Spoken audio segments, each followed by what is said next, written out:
40 here with the ship's roster review. Today we're going to be looking at Yolin ships. So Yolin, just taking a quick overview at the fleet you're currently using. You're actually using decent ships overall. The problem is you're not using a good combination of ships that have good synergies that go together. So what I'm going to do is focus on getting you those ships that have that good synergy together. And we're also going to look at what you need to develop out and how soon. So first thing here, let's go take a look at your ships. And we're going to first focus on your primary fleet you should be developing out currently, the fleet you should be developing out in the near future, what you need to do to get yourself a 7-star Chimera, and what you need to do to get a 7-star Millennium Falcon, which some of those will overlap. So first thing here is you should be using the executrix based off your current fleets and development of characters. 7-star, get your executrix up to 7-star, obviously. That will take a little while. But you should max out victory at all costs first, followed by either executive order or heavy ion cannon, with Imperial Assault being the fourth thing you max out, and turbo laser batteries being last. Victory at all costs is important to max out first because it gives an overall buff to your whole team to deal more damage. And you want that. You want that more damage, and it's just overall more helpful because of that. So now let's go take a look at the fleet you should be using alongside this. First thing I see here is you've already been using the Xanadu Blood, and based on some of the other ships you're going to have, we're going to keep Xanadu Blood in your primary fleet. However, I also see you've nearly developed out a 7-star Houndstooth. You're just basically missing Gear 12 and 7th star on Bosk, the 7th star on the Houndstooth. I'm assuming you don't have any of the Zetas on Bosk yet, but still should be a fine ship to go ahead, start using. It should be viable at the current level. If you don't feel comfortable using it, you can wait till you've got the 7th star on Bosk or the Houndstooth. But I see no reason why you shouldn't be going ahead and using this in your current fleet, especially if you're feeling comfortable using a 7-star Xanadu Blood. Use that Houndstooth. Next, however, and this is probably the first thing that's going to require some development, but you may be able to go ahead and start using it while you're also developing out, which is the Ghost. The Ghost works really well alongside Xanadu Blood and Houndstooth in a fleet. I personally haven't used this, but you can go check out Warrior's YouTube channel. He's made some videos on this fleet. And so Houndstooth, Xanadu Blood, and Ghost should make an excellent fleet. Ghost can call in some assists and stealth Xanadu Blood, so it makes it even harder to target the Xanadu Blood.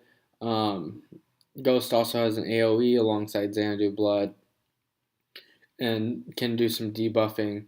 And we're going to be calling in Phantom as one of your reinforcements, so it makes the Ghost even better there once maxed out. So develop out the Ghost. It's one of the better ships in the game. You should have it, and for one of the fleets I'm going to suggest later to you, you're going to want to have the Ghost as well.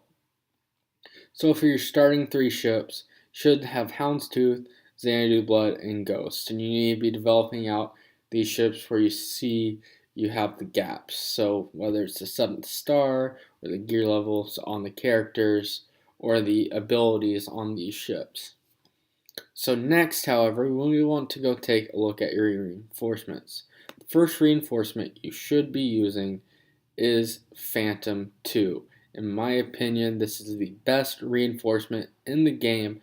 However, you need to have Covert Strike maxed out.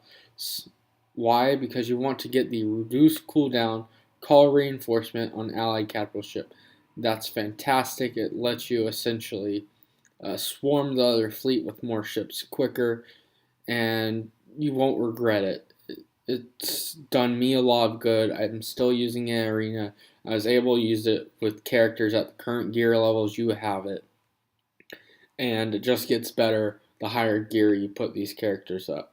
On top of that, maximum impact tier is also really essential to the Phantom's kit, because this essentially comes in and deals massive amounts of damage to one ship in particular, and it can essentially wipe one ship out of the field that's hanging on or has a decent amount of health left, and just kind of give you even more of that advantage in fleet battles.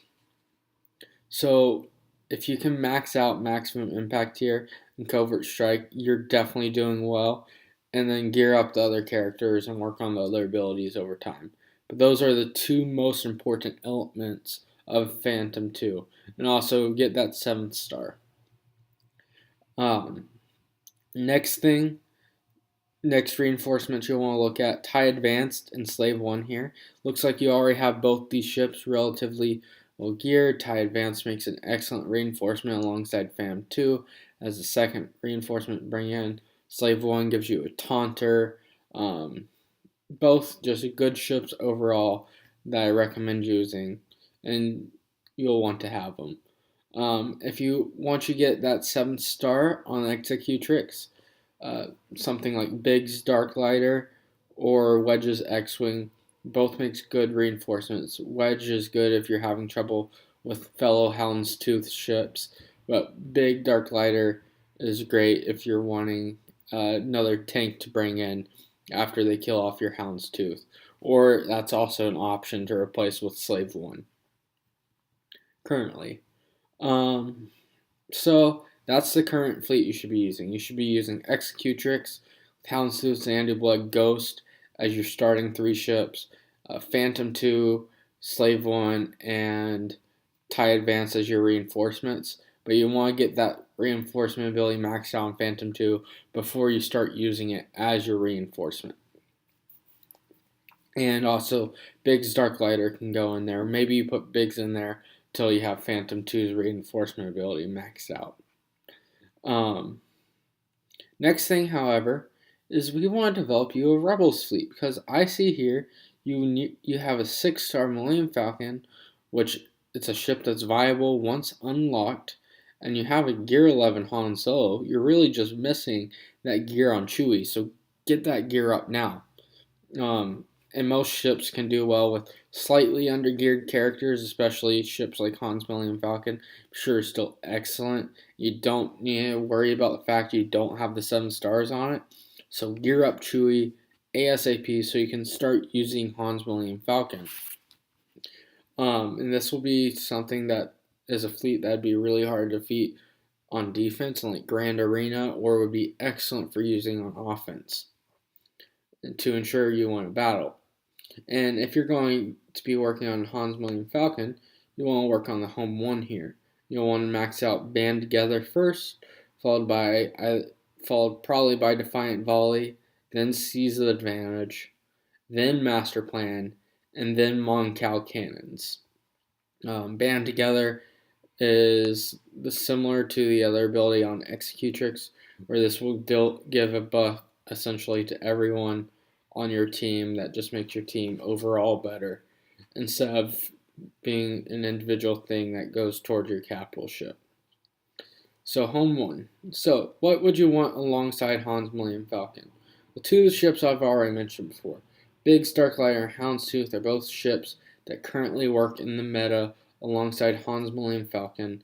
Sometimes you use them as double tank to start off, or you take out Houndstooth, or you take out Biggs and use Ghost.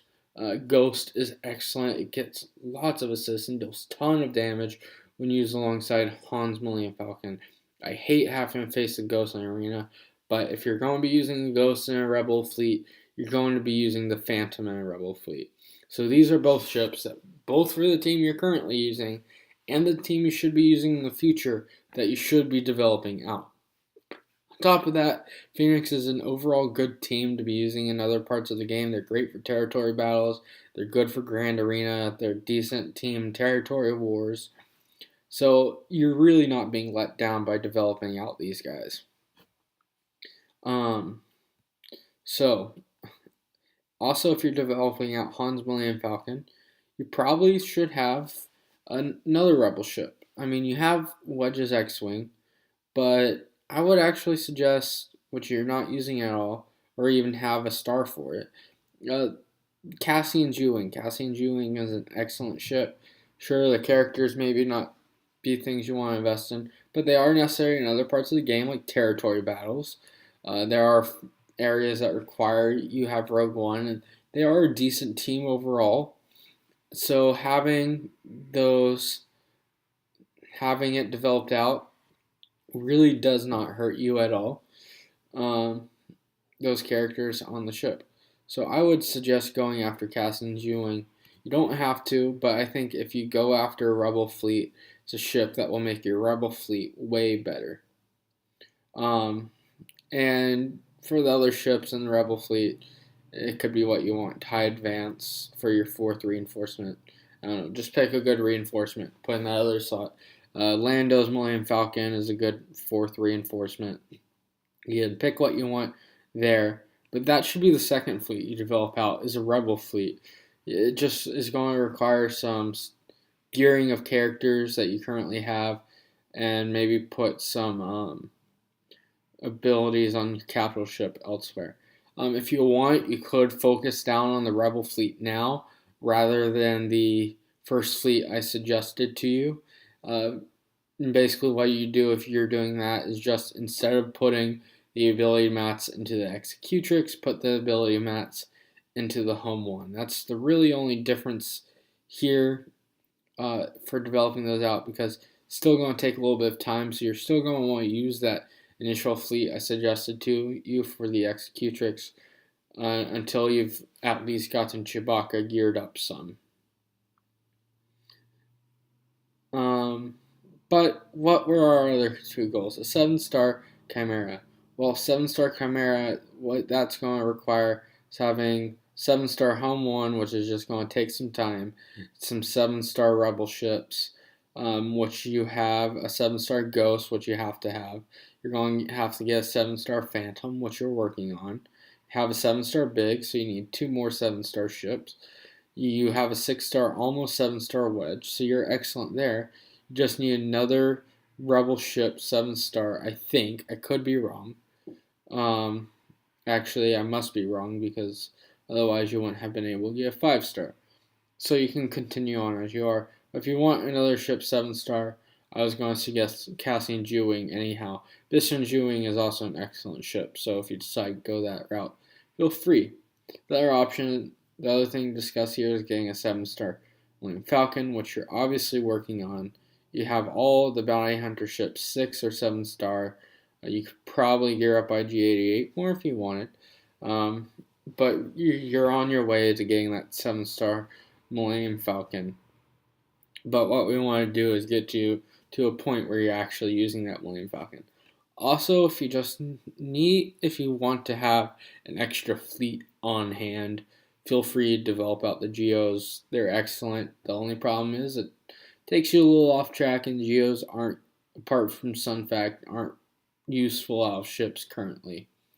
But that could change. But Yolin, reach out to me if you need any help anywhere. I'm here for you. I can make another ship roster review. I'm really sorry for how late this one has been. But hopefully I've given you some good advice. I want to see you rising in those ship ranks and getting yourself some crystals eventually from the top 50. Talk to you later. David 4040 signing out.